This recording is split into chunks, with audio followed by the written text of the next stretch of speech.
Baik, Assalamualaikum warahmatullahi wabarakatuh.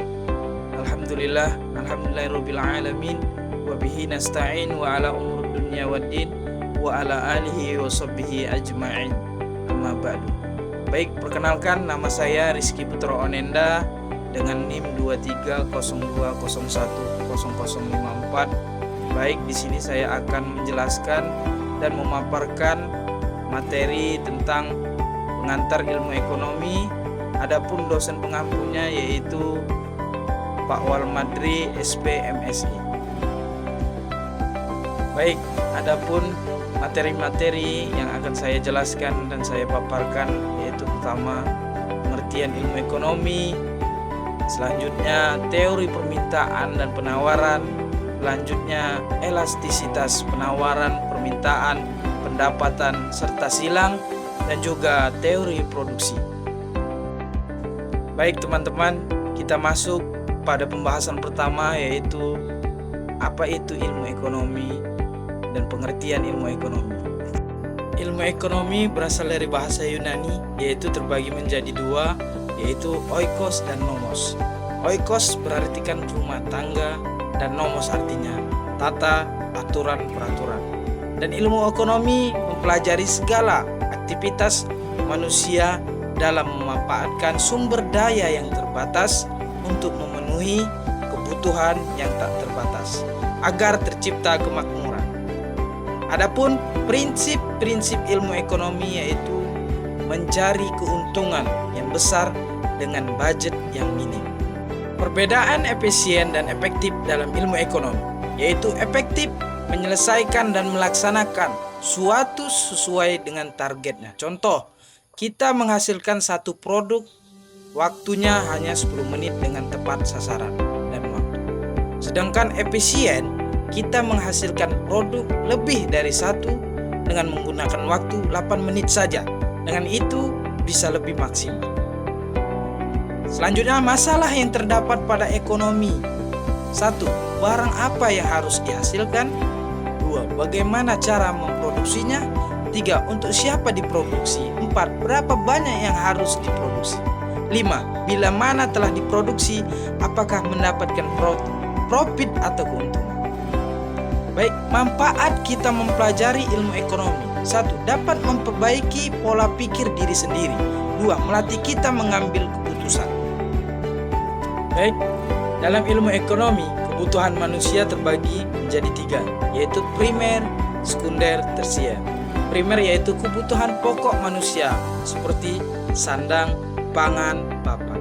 Dan sekunder, kebutuhan perlengkap seperti peralatan rumah, perlengkapan makan seperti TV, mesin cuci, dan lainnya. Sedangkan tersier, kebutuhan seorang yang menggunakan ego, kepuasan diri sendiri yang bersifat glamor, seperti beli es krim yang menggunakan wadah emas ataupun berlian.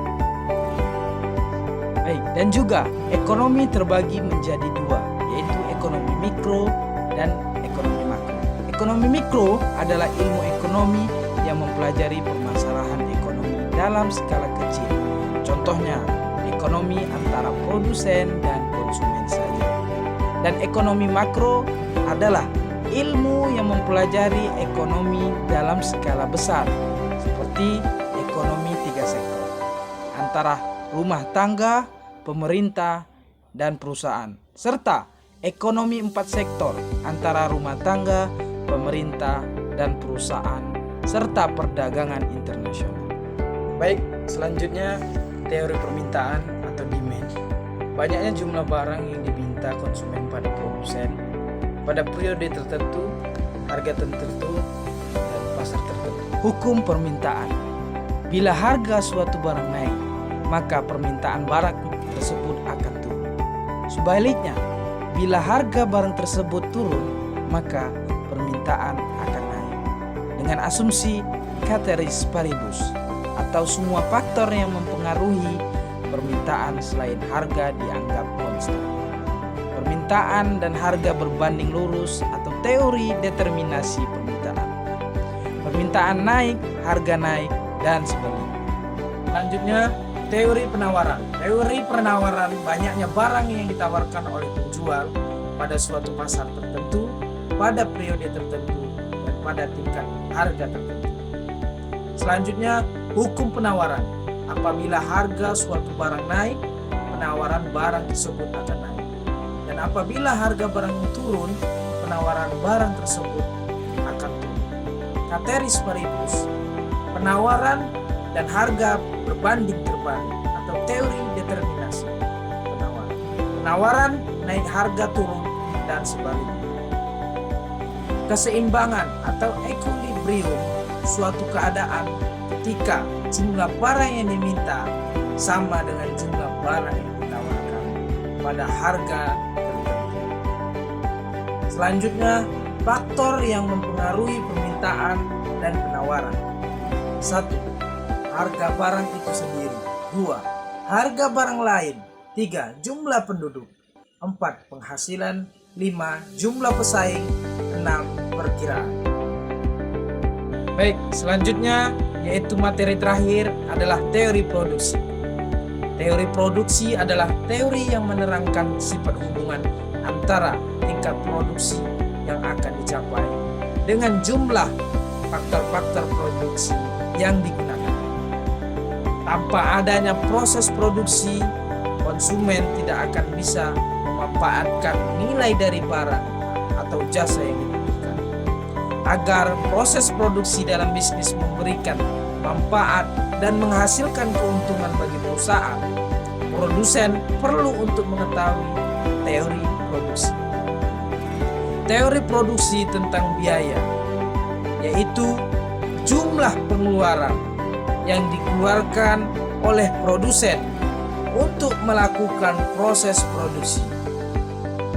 Biaya produksi terdiri dari beberapa komponen, yaitu 1. Biaya produksi tetap atau fixed cost, yaitu biaya produksi yang tidak berubah meskipun jumlah output berubah. Contoh, sewa gedung, gaji karyawan tetap. 2. Biaya produksi variabel, yaitu biaya produksi yang berubah seiring dengan perubahan jumlah output. Contohnya, bahan baku, listrik, gaji karyawan lepas. 3. Biaya produksi total, yaitu jumlah dari biaya produksi tetap dan biaya produksi variabel. Rumusnya adalah TC sama dengan FC tambah FC, biaya produksi rata-rata, yaitu biaya produksi per unit output. Rumusnya adalah AC sama dengan TC per Q. Baik, mungkin hanya ini video yang bisa saya sampaikan. Lebih dan kurangnya mohon dimaafkan. Wabillahi taufiq wal hidayah. Wallahu muwaffiq ila aqwamit thoriq. Assalamualaikum warahmatullahi